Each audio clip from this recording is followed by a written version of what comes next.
Picture this, New Orleans 2023, a city known for its jazz music, vibrant nightlife, and now the most outrageous heist involving a tuba? Yes, you heard it right, folks, a golden tuba. Now, if that doesn't strike a high note on the bizarre scale, I don't know what will. This wasn't just any old tuba, mind you. No, this was the pride and joy of the smooth jazz, the city's most renowned jazz club. And it wasn't just stolen. Oh no, it was brazenly played in a one-man parade down Bourbon Street before it disappeared. If you're going to steal a tuba, you might as well have some fun with it, right? Enter our two main characters. First up, we have the perplexed club owner, Mr. Smooth Jazz himself. He's the guy who woke up one morning to find his precious golden tuba gone, replaced by a note that read, "Gone to hit some high notes, be back never." I mean, who does that? Who leaves a note? Then there's the audacious tuba player, a man known only as Tuba Joe. This guy, he's something else. He's the type who could play "When the Saints Go Marching In" so beautifully it'd bring a tear to your eye. But could he also be a tuba thief? It's a question that's been playing on everyone's mind. In the aftermath of the theft, the city was abuzz. People couldn't stop talking about the golden tuba and its midnight escapade. Every conversation in every cafe, bar, and street corner was about the tuba. The city had seen its fair share of strange things, but this was something else. So the golden tuba vanished into the night, leaving behind nothing but a baffled club owner, a silent tuba player, and a city buzzing with intrigue. But don't worry, this story is far from over. Stay tuned for the next act in this bizarre New Orleans caper. Now, what happens when you mix a determined detective, a silent tuba player, and eccentric characters?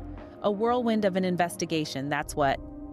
Our detective, armed with a notebook and a tireless spirit, set off into the vibrant heart of New Orleans, a city as known for its mysteries as its music. Each encounter was like a page ripped from a comic book. There was the fortune teller who spoke only in rhymes, predicting a future filled with gumbo and jazz. Then the mime who ironically couldn't stop talking, offering unsolicited advice on the detective's love life. In the midst of this circus, our silent tuba player stood, a peculiar paradox. He was like a statue in a wind chime shop, still amidst a symphony of chaos. His stubborn silence was as puzzling as a jigsaw puzzle with all the edge pieces missing. The more the detective prodded, the more the tuba player zipped his lips, letting out nothing but the occasional flatulent sound from his instrument. It was a standoff between the unstoppable force of inquiry and the immovable object of silence. Meanwhile, the city reveled in the unfolding spectacle, popping popcorn and placing bets on the outcome. The local baker offered free beignets to anyone who could guess the tuba player's secret. The florist across the street started a poll on whether the detective's next lead would be a voodoo priestess or a jazz-playing alligator. The detective, undeterred by the city's tomfoolery, pressed on, leaving no stone unturned or jazz club unvisited. But every clue seemed to lead to a dead end, like a maze designed by a particularly mischievous architect. It was like trying to solve a Rubik's Cube while riding a roller coaster blindfolded. As the sun set on the Big Easy, the detective was left scratching his head, his notebook filled with more doodles than breakthroughs, his quest for truth thwarted by a city that seemed to be enjoying the spectacle a bit too much. And so, our intrepid detective was left with more questions than answers, and a city that seemed to be enjoying the spectacle a bit too much. Just when you thought this story couldn't get any weirder, hold on to your hats because the plot, like a good gumbo, thickens. Now you might be thinking, who could have possibly pulled off such a caper? The answer, my friends, is as unexpected as it is hilarious. You see, the mastermind behind this whole shebang was none other than, drumroll please, a raccoon. Yes, you heard it right, a raccoon. Not a seasoned burglar, not a smooth criminal, but a fluffy, mischievous, and seemingly innocent raccoon. This little rascal, who we'll affectionately call Bandit, apparently had a thing for shiny objects. Yes, like a magpie, but with a raccoon's dexterity and curiosity. One day, Bandit stumbled upon our crime scene and seeing something shiny, decided to have some fun. And oh boy, did he have fun. He slipped into the building with the ease of a seasoned ninja, darted around undetected, and before you knew it, had absconded with the shiny object, completely oblivious to the chaos he'd soon unleash. Meanwhile, our human characters were left scratching their heads, utterly bewildered. The security guard, who'd been watching cat videos on his phone, because who doesn't, missed the furry intruder. The manager, who just returned from a long vacation, was flabbergasted. And the detective, well, let's just say he'd never dealt with a raccoon bandit before. The reactions were priceless. Shock, disbelief, laughter, and for some, a sigh of relief. After all, it's not every day you find out your culprit is a raccoon with a penchant for shiny things.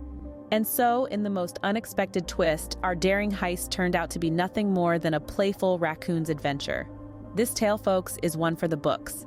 An unforgettable caper, a city in suspense, and a raccoon who, in his quest for shiny objects, became the most infamous bandit of New Orleans. So, our culprit was a raccoon with a penchant for shiny objects and a knack for creating chaos. Who would have thought? In a city that thrives on stories, our tuba-toting raccoon had become an unexpected celebrity. Imagine that, a raccoon stealing the show and a golden tuba in the heart of New Orleans. Now let's fast forward a bit. The tuba is returned, and the city breathes a collective sigh of relief. The tuba's owner, a jazz musician named Louis, is over the moon. He throws a grand party in the French Quarter, and guess who's the guest of honor? Our furry four-legged thief. In what can only be described as a scene straight out of a comedy, Louis and the raccoon share the stage. Louis plays a jazzy tune on his newly returned tuba, while the raccoon, seated next to him, sways to the rhythm, much to the amusement of the crowd. The news of the raccoon's antics spreads far and wide. People from all corners of the city gather to watch this odd duo perform. They laugh, they cheer, and they dance to the tunes of Louis's golden tuba. The raccoon, basking in the limelight, seems to enjoy every moment of it. It's the talk of the town, the story of the year, the most hilarious event to have taken place in New Orleans in 2024. Even the police officers, who had been on a wild goose chase, can't help but chuckle at the absurdity of it all. They had been tracking down a thief, and here he was, gracing a stage, winning hearts, and becoming a local sensation.